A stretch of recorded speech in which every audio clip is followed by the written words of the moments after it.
I was on a journey to see if I really looked at this as objectively as possible, where would the evidence point?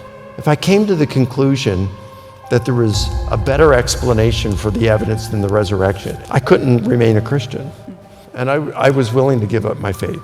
Unvetted, self-proclaimed authorities on the internet have claimed that the Bible is full of mistakes. They confuse us, and therefore our submission to its instructions start to waver. Not only do I think that that's a big issue when it comes to understanding why God allows evil, it's a big issue when it comes to just living the Christian life. Why are you a Christian? Just think of that. And then the second question is, why should somebody else be a Christian? I went through a period of real severe doubts in my own life, and I looked at science and I saw that there's all these top scientists that seem to be very skeptical about God. How do I know that I'm really following the truth with this Christianity thing? As many as 2/3 of all kids from a Christian home abandon the faith after 4 years in college, even at Christian colleges.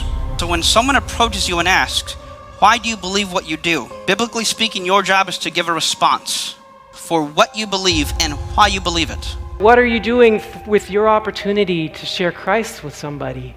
You see, I don't think that we have to fear truth. We need to be in the pursuit of truth at all costs and go where the evidence leads. Perhaps this morning you're not a Christian. Perhaps you think Jesus was a good teacher, but it's just too much to believe he had the power to walk on water, let alone walk out of his own tomb. If Christ was not raised, we're not going to be raised. If we're not going to be raised, the Christian life is not worth living.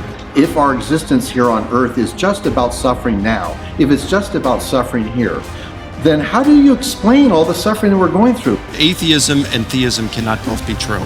Someone is wrong. Has God really said?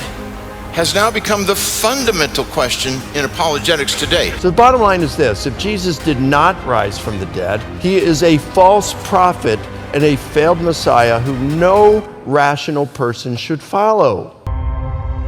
But if Jesus rose from the dead, Christianity is true. Injustices will be answered, goodness will be rewarded, and death is not final.